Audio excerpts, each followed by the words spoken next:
Eli Goldratt, qui est mort il y a quelques années de ça, 4-5 ans, et était l'auteur le plus influent en management de ces dernières années. Il a écrit un livre, Le But, qui s'est vendu à plus de 5 millions d'exemplaires, ce qui est énorme hein, dans ce secteur du management.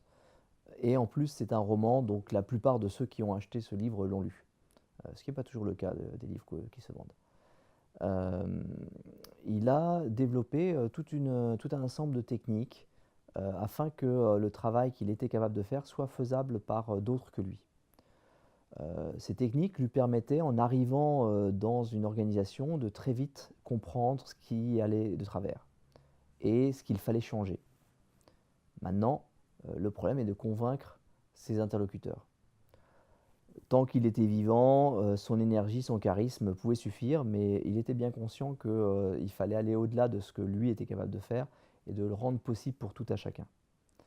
Il a donc développé une méthode pour ce qui est de l'adoption des idées par les autres. Alors ça part sur un premier problème, qui est que on imagine que les autres ne veulent pas le changement. On imagine que les gens veulent résister au changement. Les autres sont des infâmes résistants au changement. Ils ne comprennent pas tout le bénéfice qu'il y aurait à avoir le changement.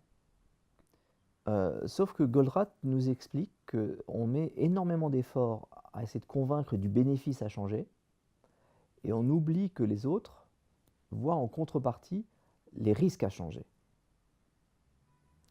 Mais même ça n'est pas suffisant. Les autres voient aussi leur situation actuelle d'une manière trop idéale. Et ils sous-estiment les risques à ne pas changer. Donc le changement, amener les autres à changer, implique d'avoir les 4 cadrans. En même temps, Goldratt l'explique assez bien, on change tous. On passe notre temps à changer. Il y a 10 ans, on était complètement différents. Il y a 10 ans, on était encore chez ses parents. On n'était pas en couple. On n'était pas avec un enfant. On n'était pas dans ce travail-là. Tout ça, c'est des changements énormes. Et on l'a fait. Et tout le monde le fait. Tout le monde change en permanence. De fait, notre cerveau est très attiré par le changement.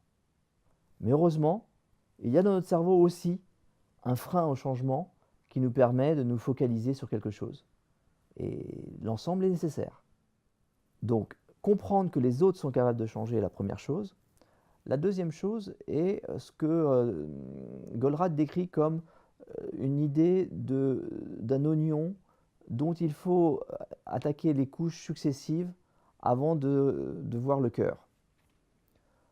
Les 3 premières couches sont: est-ce qu'on est d'accord sur le problème? Est-ce qu'il y a un problème? Si notre interlocuteur pense qu'il n'y a pas de problème, à quoi bon lui proposer une solution? Il faut d'abord qu'il comprenne qu'il y a un problème. Est-ce que ce problème, on est d'accord sur sa nature? Oui, mais c'est pas ça le problème. Ah, il faut qu'on soit d'accord sur le problème. Enfin, il faut qu'on admette que ce problème est un problème qui peut se résoudre. La pluie, ça mouille. Bon, c'est comme ça. On va pas non plus, voilà, ça mouille. La deuxième partie, la solution. Est-ce qu'on est d'accord sur ce qu'est la direction générale d'une solution? Est-ce qu'on est d'accord sur la solution en particulier? Est-ce qu'on est d'accord sur les conséquences de la solution? La troisième partie, l'implémentation.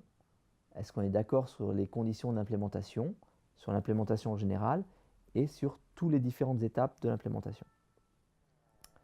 L'ensemble de ces techniques est décrit dans un livre, The Handbook of Theory of Constraint, le manuel de la théorie des contraintes, qui a été écrit par l'ensemble des disciples de Goldratt. Et un chapitre entier traite de ces outils pour la conduite du changement, et il a été écrit par la propre fille d'Eli Goldratt. Les références de ce livre sont bien entendu en bas dans le commentaire. En résumé, il faut accepter que l'autre est prêt à changer et qu'on a juste oublié de lui présenter les 3 autres aspects de la question. Et il ne faut pas sauter une étape dans le processus d'adoption et bien dépiler toutes les couches de l'oignon les unes après les autres afin qu'ils acceptent notre idée du changement, voire l'enrichissent.